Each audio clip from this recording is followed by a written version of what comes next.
नमस्कार, मैं हूं आशीष चित्रांशी और आप देख रहे हैं द न्यूज लॉन्चर। मोदी और शाह के पास एक रिमोट है। ये रिमोट अदृश्य है। इस रिमोट में बहुत सारे बटन हैं। एक बटन दबाओ, एक राज्य उसी रिमोट से चलने लगता है। उठेगा, बैठेगा, खड़ा होगा, सब कुछ। ये अदृश्य रिमोट 2014 में ही लेकर के गुजरात से आए थे दोनों भाई। लेकिन ये रिमोट हर दिन अपडेट हुआ है और अपग्रेड हुआ है। एक ही चीज में 12 साल से काम हुआ है तकनीक के स्तर पर, वो इस रिमोट में।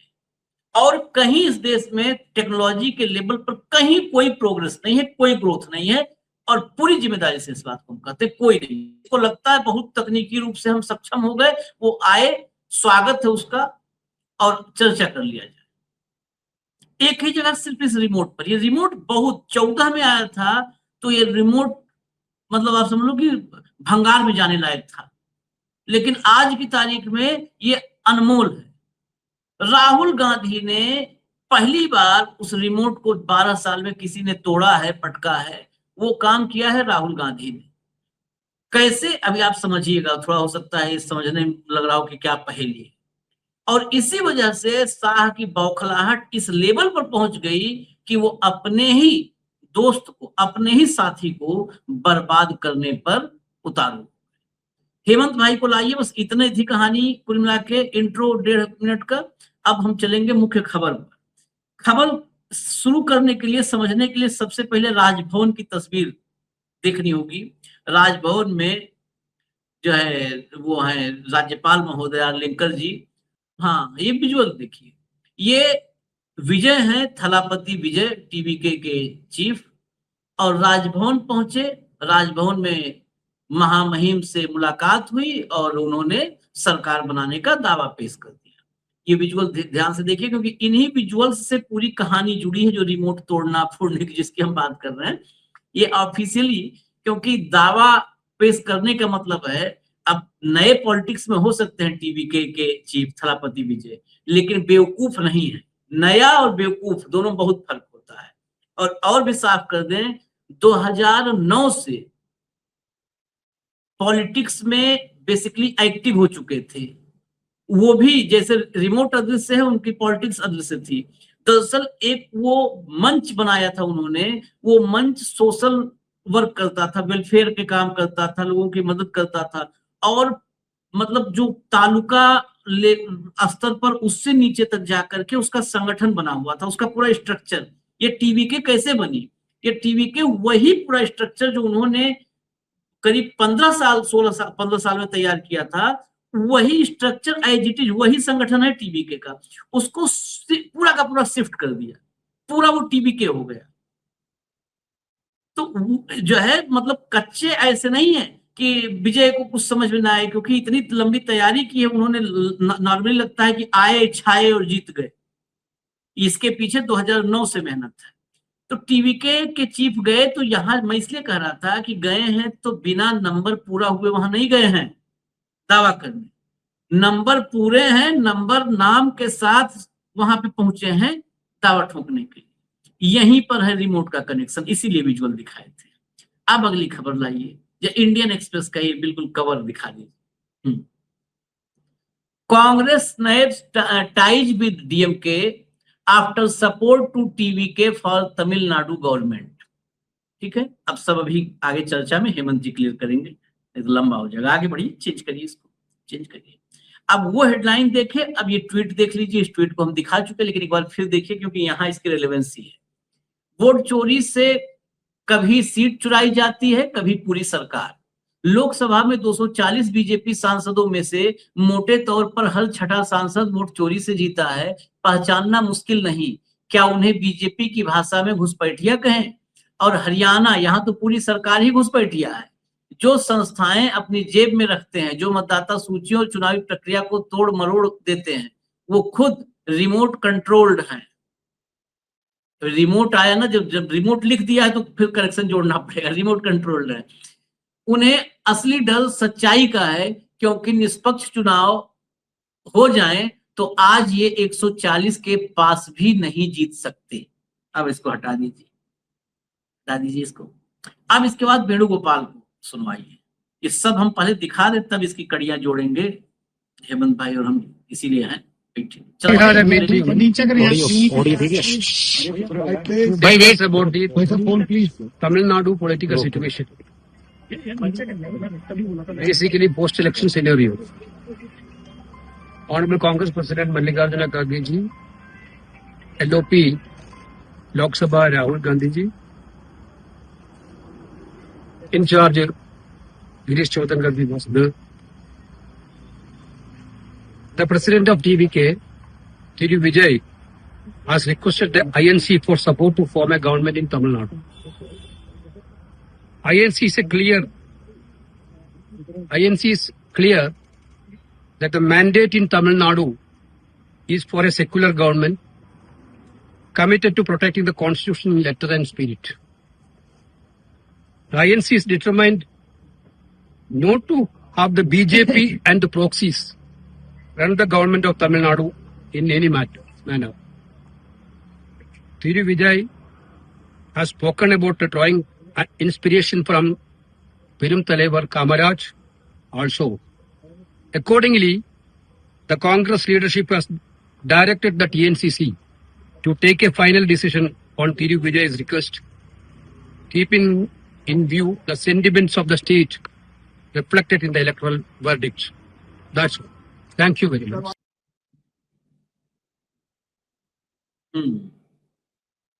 अब एक कांग्रेस कमेटी की चिट्ठी है, उसी से हम हेमंत भाई के पास चलेंगे, वहीं चलेंगे तब आप दिखाना, क्योंकि सवाल के साथ ले आइए स्क्रीन पर। हाँ, ये चिट्ठी है, ये पढ़ के बता दीजिए। और ये जो राहुल का ट्वीट, ये चिट्ठी वेणु जो है एआईसीसी की बैठक, वेणुगोपाल का बयान, विजय का राजभवन जाना और शाह की बौखलाहट। राहुल ने ये कौन सा पूरा का पूरा जो मकड़जाल ऐसा बनाया है, एक मतलब ऐसे चुनाव में जिसमें कहा जा रहा है कि भाजपा को बंगाल और असम की विजय ने बहुत ही ताकत, खासकर बंगाल की विजय ने बहुत ही ताकत दे दी। उस सबके बीच ये कौन सा ऐसा जाल है जिसमें फंस गए हैं शाह अपने ही दांव में। ये दांव उनका था, दांव क्या क्या है बौखलाहट में भी आपसे हम समझेंगे। वो क्या किया राहुल ने पिछले 24 घंटे में, सब बुना गया है। ऐसा कुछ भी नहीं है कि ये शाह जैसे, मोदी जैसे पंचवर्षीय योजना का हिस्सा है। 24 घंटे में राहुल ने कौन कौन सा ऐसा स्टेप उठाया है। आशीष भाई नमस्कार, आपको, सारे दर्शक साथियों को भी। देखिए असली बात क्या है इसकी पूरी, अगर आप क्रोनोलॉजी में जाएंगे तो आपने इस बार ऑब्जर्व किया होगा कि जो अपने तमिलनाडु का विधानसभा चुनाव था, राहुल के और स्टालिन के बहुत ही अच्छे व्यक्तिगत संबंध होने के बावजूद भी उन्होंने एक भी ज्वाइंट रैली को एड्रेस नहीं किया। वहां पर नोट किया होगा आपने शायद, ठीक। और कांग्रेस के अंदर 2 लॉबीज चुनाव से पहले से प्रयास कर रही थी। एक लॉबी थी जिसका नेतृत्व खुद राहुल गांधी जिस बात से कन्विंस थे, उनका यह मानना था कि हमें टीवीके के साथ अलायंस करना चाहिए चुनाव से पहले। एक दूसरी लॉबी थी और जिसका नेतृत्व कर रहे थे माननीय खड़गे साहब, उनका यह कहना था कि नहीं, हमारे पुराने एलाई ही ये और इनके साथ डीएमके के साथ अलायंस नहीं तोड़ना चाहिए उस समय चुनाव से पहले, ठीक। और स्टालिन के साथ उनके व्यक्तिगत संबंध किस तरीके के, हैप्पी बर्थडे से लेकर के हर तरह की चीज उनकी थी, लेकिन कहीं ना कहीं कोई इनपुट था जिसके बेसिस पे था कि भाई सरकार वहां जा सकती है जिस तरीके की परिस्थितियां है। अब चुनाव जिस दिन आए उस दिन का हाल देखिए आप। राहुल गांधी ने सबसे पहला फोन किसको किया? ममता बनर्जी को, ठीक, क्योंकि इंडिया अलायंस की वो। सोनिया गांधी ने भी फोन किया उनको, और उसके बाद राहुल गांधी ने सीधा फोन किसको किया? विजय को। और उसी बातचीत के दौरान एक बात स्पष्ट हुई जिसमें विजय ने कहा कि साहब देखिए, आपको हमारे सेक्युलर क्रेडेंशियल से आपको हमारी मदद करनी चाहिए, ठीक। और इस समय जब मैं और आप बात कर रहे हैं, आपको लेटेस्ट ब्रेकिंग बता दूं कि राज्यपाल से मिलने के बाद विजय की तरफ से घोषणा हुई है कि राहुल गांधी को शपथ ग्रहण में आमंत्रित किया जाएगा। नंबर 1, वो वीडियो भी मैंने भेजा है, अगर रेडी हो गया और मैंने कंट्रोल रूम को भेजा था, उसको दिखाना चाहे तो दिखा सकते हैं। नंबर 1। नंबर 2, आशीष भाई एक इंटरेस्टिंग चीज और हुई, जो आपने चिट्ठी दिखाई ना, उसमें कांग्रेस, ये प्लीज ये दिखा दीजिए। Yes, we will be. So I can confirm that Mr. Vijay spoke to Mr. Mallikarjuna Kharge and Mr. Rahul Gandhi on the phone just now, thanked them and invited them for his swearing in. He has just gone to meet the governor. Hopefully, there will be the swearing in time will be confirmed for tomorrow, after which Mr. Rahul Gandhi will come. Okay. Thank you. Thank you very much. Sanjeev, you are taking. No, nothing will be affected. Nothing will be affected. As far as DMK is concerned, See, this is an alliance and a partnership based on trust, based on equal share and responsibility, and most importantly, not number. Equal does not mean number. Most importantly, for the people of Tamil Nadu's mandate. अब एक बयान अगर यही चला देंगे और तो और थोड़ा मजा आ जाएगा।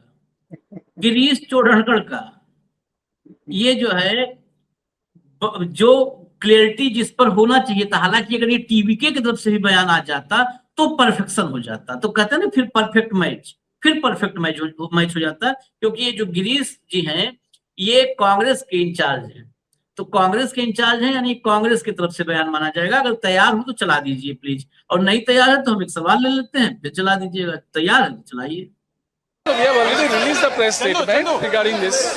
Are they open to join with AIDMK? Why AIDMK? We said anybody who deals with the BJP should not be. So, sir, what conditions are there, sir? Conditions Anybody who is with BJP. Yes, sir. Any allies of the BJP connected to BJP should not be part of this government. This is only our condition. And sir, did you ask two berths, sir? Cabinet berths? Nothing. So, are you going to meet Vijay, sir? Yes. We are going there to meet. When are you meeting, sir? Are you meeting Mr. Vijay? Are you meeting Vijay? Mr. Vijay? Yes. Sir, are you meeting Vijay? So, when is the swearing in expected? No idea. Let's see. Let's going to extend our support to the TVK. what is the condition? Condition is only that there should not be any BJP allies in the government.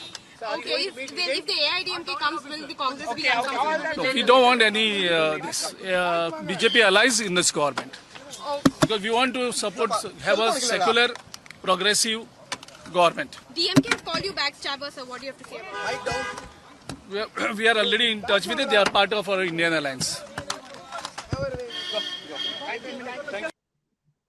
Good, very good. Manickam Tagore जैसे जो sleeper cell है, आज मैं 10 बार कहूंगा, ये मणिक्कम टैगोर जैसे sleeper cells को सुनना चाहिए।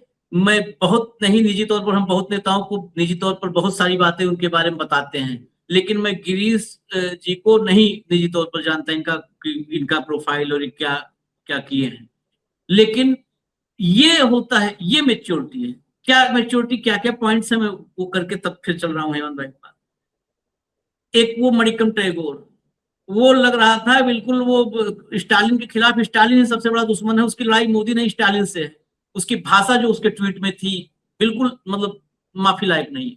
यहाँ क्या हुआ, डीएमके का सवाल पूछा तो क्या हुआ कि we are touch with him, we are in touch with him, हम उनके संपर्क में हैं, वो हमारे इंडिया अलायंस के साथी भाई, दोस्त है हमारा, वो हमारा पार्टनर है, हमारा साथी है, हम उनके टच में हैं। मतलब हम टीवी के साथ सरकार बनाए जा रहे हैं, लेकिन ये नहीं कि डीएमके नालायक था, डीएमके बेकार है, डीएमके फ्रॉड है, फर्जी, ये नहीं किया नॉनसेंस में। ये होता है, चलो कम से कम कहीं तो मुझे प्रभारी महासचिव ढंग का दिखाया, कहीं तो दिखा, बहुत मैं खुश हूं इस बात से। दूसरी बात क्या किया कि कंडीशन क्या है, सिंगल कंडीशन, कोई बीजेपी का अलाई नहीं आएगा। बहुत परफेक्ट, बहुत परफेक्ट, यही मैंने कहा था। अब स्टेब्लिश हो गई पूरी स्टोरी। वो बीच में हेमंत भाई बहुत सही सटीक चीज ये एंट्री मारी इसकी जो है पाइटों की, रिमोट तोड़ दिया, अब तोड़ दिया। पहले तो हम एक्समेट्री लगाए थे, अब अगर हम चाहें तो एक्समेट्री हटा दें हम अपने पूरे थंब से। हाँ हेमंत भाई। आशीष भाई माफ कीजिएगा, आज पहली बार में आपने एक शब्द प्रयोग किया, उसको थोड़ा बदलना चाह रहा हूँ। तोड़ा नहीं, रिमोट छीन के भाग गए। जाओ, सीट तो बीजेपी वाले जो गुजराती भाई है उनकी एक है, कांग्रेस की 5 है, कोई लंबी चौड़ी बात नहीं। 234 क्या, उसमें 5 सीट क्या होती है, कुछ भी नहीं होती। लेकिन राहुल की एंट्री ने वो काम कर दिया जो विजय को बहुत मेहनत लगती, क्योंकि वो नए नवेले हैं, उनके अक्रॉस पार्टी लाइन उतने अपने कांटेक्ट नहीं है। जैसे ही कांग्रेस की तरफ से इशारा आया कि हाँ हम आपके साथ तैयार हैं, बस सेक्युलर गवर्नमेंट चाहिए, कोई भाजपा ही ना चाहिए, उस तरह का मामला, उसके बाद कांग्रेस ने ये जिम्मा उठा लिया कि हम बाकी अलायंस भी हम ले आएंगे, नंबर्स की चिंता आप मत कीजिए। तो वो रिमोट लेके भाग गए एक तरीके से, जो मोदी और शाह दिल्ली में प्लान कर रहे थे। और इसीलिए मैं आपको कह रहा था कि ये चीज इस बार देखिए कांग्रेस ने बड़ा चालाकी से गेम किया है। इसके फॉल आउट्स क्या होंगे वो तो देखिए आने वाले समय में पता लगेगा। आशीष भाई, ना तो आप ज्योतिषी हैं ना मैं ज्योतिषी हूं, लेकिन जो तत्काल आप कह सकते हैं एक लाइन में, वो ये है कि मौके पे चौका मारना इसको कहते हैं। वरना बीजेपी ने जो गेम किया था वो समझ लीजिए, आपको तो पता है एआईडीएमके का जो खेल करवाया था, 35 छोड़िए, वो तो 45 नहीं पूरे 47 के 47 को यहां ले आते। उसके बाद विजय का क्या होता वो विजय को भी पता नहीं लगता। तो उस गेम को पहचान लिया, क्योंकि आप राहुल गांधी इतने समय से दिल्ली में है, अपोजिशन के लीडर हैं, उनका भी एक सिस्टम है पूरे का पूरा इंफॉर्मेशन का। तो उन्होंने कहीं ना कहीं वो बात उनको समझ में कानों तक आ गई कि अगर तुमने इनको समय रहते सहयोग नहीं किया, समय रहते गठबंधन नहीं किया, तो आने वाले समय में भाजपा उस मौके का लाभ उठा जाएगी, वो उस काम के चैंपियन। तो उसका फायदा उठाते हुए तत्काल दिल्ली में मीटिंग बुलाई कल शाम को। और पहली बार आपने कांग्रेस में देखा होगा कि इशारा दिल्ली से गया लेकिन फैसला दिल्ली ने नहीं किया। क्या कहा वेणुगोपाल ने, जो आपने बाइट दिखाई, कि तमिलनाडु के साथियों को बता दिया गया वो फैसला करें अपने हिसाब से। तो विधायक दल प्लस पीसीसी लीडरशिप, उनकी तरफ से बयान आया प्रभारी का कि हमने तय किया है कि म्यूचुअल रेस्पेक्ट और तमिलनाडु की जनता की एस्पिरेशंस और सेक्युलर क्रेडेंशियल्स के साथ हम सरकार बनाएंगे और बाकी अलायंस को भी हम लाने में अलायंस में साथ मदद करेंगे। तो विजय की तो सारी सिरदर्दी फॉर द टाइम बिंग खत्म होगी। दूसरा, राहुल गांधी को शपथ पे बुलाने का मतलब, तो भाई साहब इतना नमक और मिर्च छिड़क दिया गुजरातियों पे जिसकी आप कल्पना नहीं कर सकते। अगर राहुल गांधी इस शपथ में शामिल होंगे तो आप मान करके चलिए बंगाल और जो उसमें असम में था वो तो सारा कैसे हुआ सारे देश ने देखा, कहीं डिलिमिटेशन के नाम पर हुआ, कहीं एसआईआर के नाम पे हुआ। और यहां केवल एक तत्काल जो मेंटली प्रिपेयर्ड के हिसाब से कांग्रेस ने पहली बार, वरना आपको पता है ना, आज प्रभारी मिलेगा, कल फला मिलेगा, परसों वर्किंग कमेटी की मीटिंग होगी, उसके बाद फैसला होगा, स्टेट की लीडरशिप को बुलाया जाएगा, इतने भाजपा ही ले उड़ते थे सारा सामान। इस बार ऐसा कुछ भी नहीं हुआ। फर्स्ट अवेलेबल अपॉर्चुनिटी पे मीटिंग हुई दिल्ली में, खड़गे साहब और राहुल गांधी बैठे, कहीं कोई समस्या नहीं, वेणुगोपाल टाइप सारे थे जो टॉप लीडरशिप जो भी इनकी है, और उसके बाद तत्काल फैसला करा दिया 12 घंटे के अंदर कि वी आर विद यू। और फैसला तो राहुल की कॉल और फिर विजय की कॉल में ही हो गया था कि भाई वी आर देयर, लेकिन इसको एक अमली जामा पे लाना होता है। ये सारी जो चीज है ना आशीष भाई, ये अब ये दिखाती कि कांग्रेस ने कहीं ना कहीं अपनी पिछली गलतियों से थोड़ा बहुत सीखना शुरू किया है। थोड़ा बहुत ही कहूंगा, ज्यादा नहीं, ज्यादा तो वो स्लीपर सेल सीखने नहीं देंगे। आपने मणिकम टैगोर का बताया, वो तो एक टैगोर है, यहाँ तो पता नहीं कितने टैगोर है भाई साहब, कौन कौन बम बांधे घूम रहा है, पेटी किसी का नहीं पता है।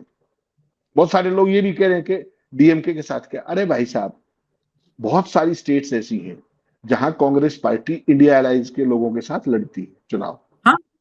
अभी तृणमूल के साथ देखा आपने, भैया सीपीआई केरल सीपीएम के के साथ। परफेक्ट हाँ, एग्जांपल, इंडिया नहीं, दोनों ही। अलायंस के अपने पार्टनर को हरा करके सत्ता मार रहे हैं, उससे हाँ, परफेक्ट। तो हाँ, तो अब ये क्या काम कर रहे हैं। एक तो मैंने आपको उदाहरण दिया था कि शपथ से पहले ही लगा झटका, बेटे ने फॉलो करना छोड़ा पिता को, और खबर में बता दिया कि पता नहीं वो फॉलो करते भी थे कि नहीं। अब ये क्या आग लगाएंगे दूसरी, कि डीएमके में बहुत सारे घूम रहे होंगे फ्रस्ट्रेटेड लोग, उनमें से 2-3 के कोई बाइट, जो आपकी वो मित्र है जो चलाती है बाइट स्पेशल ढूंढ ढूंढ के, वो चलाएगी कि देखिए पीठ में छुरा घोंप दिया, ये कर दिया राहुल गांधी फलाना, और ये एनडीए के साथ जा सकते हैं और डिलिमिटेशन को नए स्वरूप में ला सकते हैं, मोदी के आंकड़े पूरे। तो वो पोमेरियंस को वो काम मिल जाएगा। लेकिन जो कांग्रेस ने ये किया है, इसको कहते हैं टाइमली इंटरवेंशन। मौका चूकते उससे पहले पिछली गलतियों से सबक सीखते हुए एक मैच्योर डिसीजन लिया गया कि पीपल्स की एस्पिरेशन के ऊपर सरकार बन रही है। एक ऐसा आदमी मुख्यमंत्री बनने जा रहा है जिसका कोई बैगेज नहीं है, जिसके ऊपर किस तरीके का कलंक नहीं, जिसके अंदर कोई राजनीतिक उस तरह की चालबाजियां नहीं है, अल्टू पल्टू नहीं है नीतीश कुमार टाइप।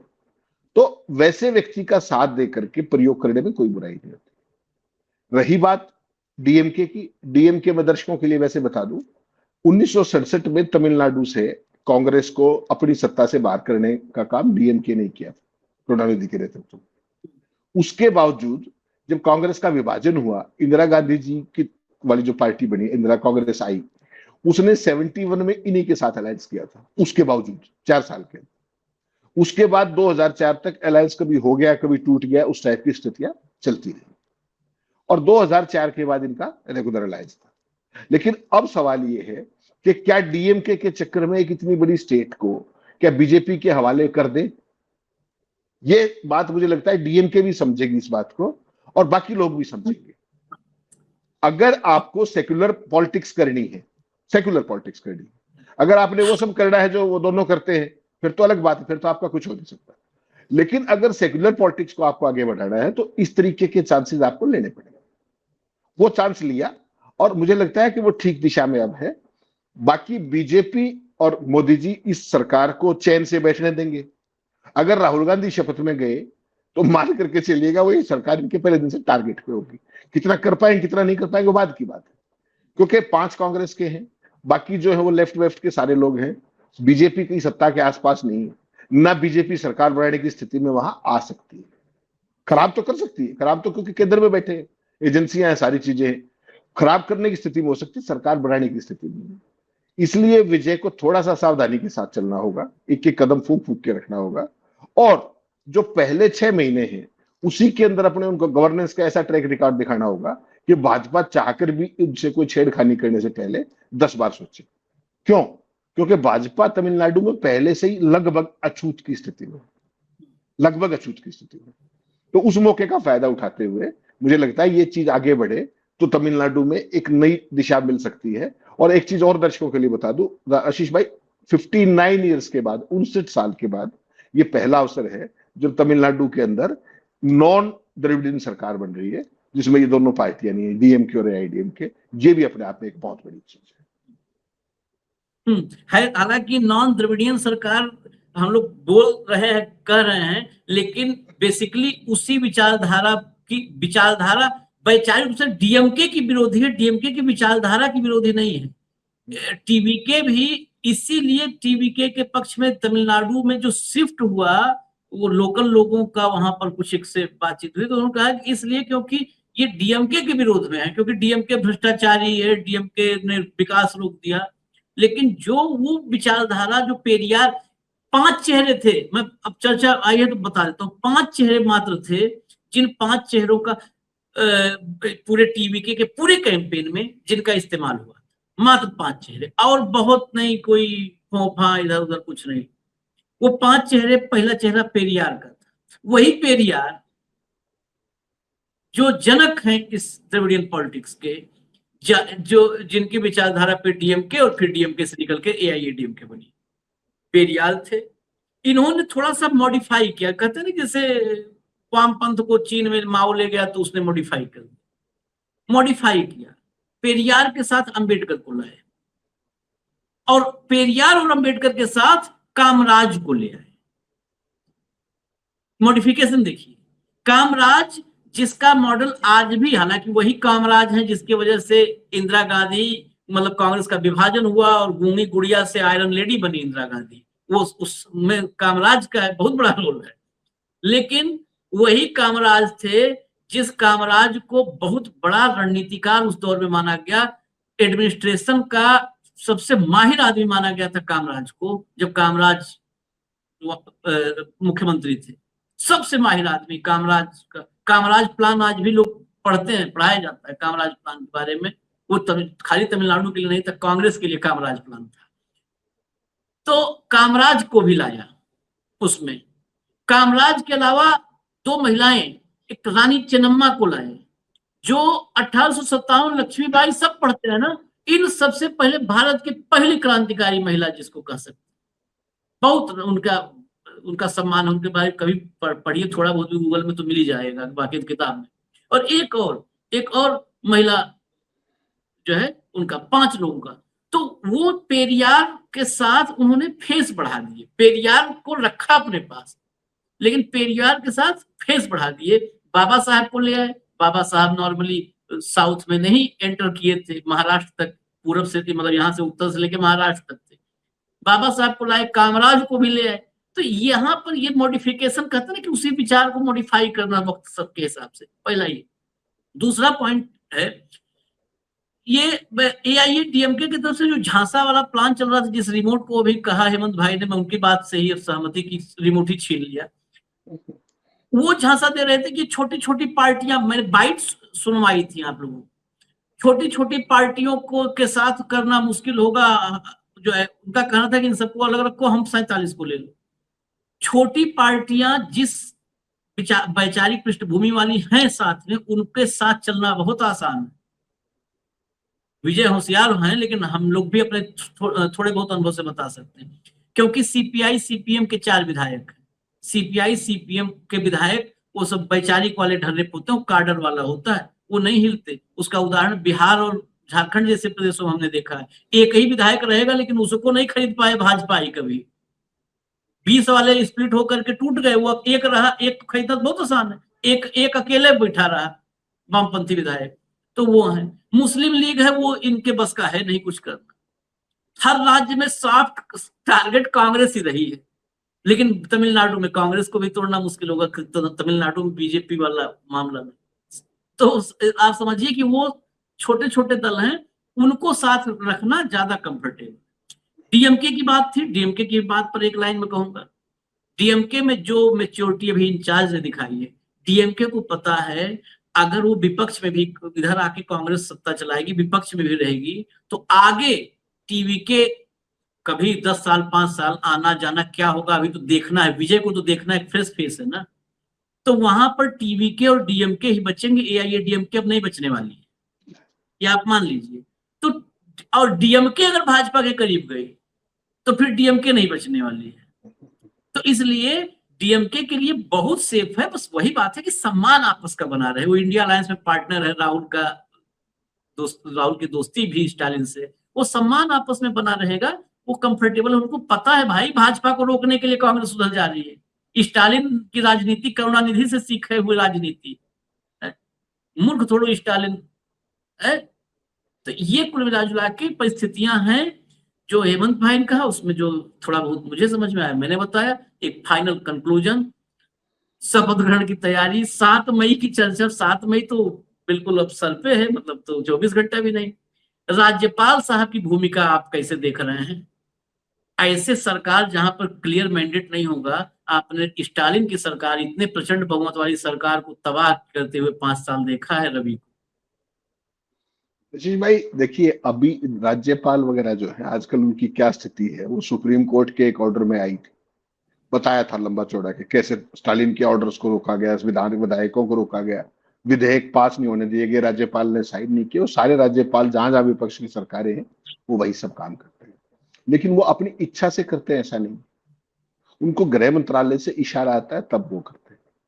इसलिए मैं आपको कहता हूं कि अभी हनीमून पीरियड शुरू हुआ, अभी तो वो कल शपथ लेंगे जवाहरलाल नेहरू स्टेडियम। अभी 2-4 महीने कोई छेड़खानी नहीं करेगा, 6 महीने भी मान सकते हैं आप, क्योंकि इस दौरान अगर कोई छेड़खानी की इन 4-6 महीनों में, तो ये फिर सीधी सीधी जो एक सीट आई अगली बार वो भी नहीं बचेगी। तो अभी कुछ नहीं करेंगे, ये अभी इंतजार करेंगे कि पहले तो आप देखा आपने कि किस तरीके से एआईडीएमके के कुछ लोग प्लांट करने की कोशिश की। वो गेम, वो कोशिश रहेगी कि सफल ना हो। एक तरीके से उनको क्वेश्चन करने वाले भी बहुत लोग होंगे। अब तो कांग्रेस भी आ गई है, सेक्युलर क्रेडेंशियल्स की बात आ गई है। तो अभी तो राज्यपाल कुछ नहीं करेगा, लेकिन अगर यहां पर फिर मैं वही बात कहता हूं, चूंकि नए नवेले हैं इसलिए फूक फूक के कदम रखना होगा, वरना जो ये गुजराती लॉबी दिल्ली में बैठी है ना, ये इंतजार ज्यादा नहीं कर सकते, बेचैन आत्माएं हैं। तो अगर विजय से कोई भी गलती हुई तो सावधानी हटी और दुर्घटना घटी।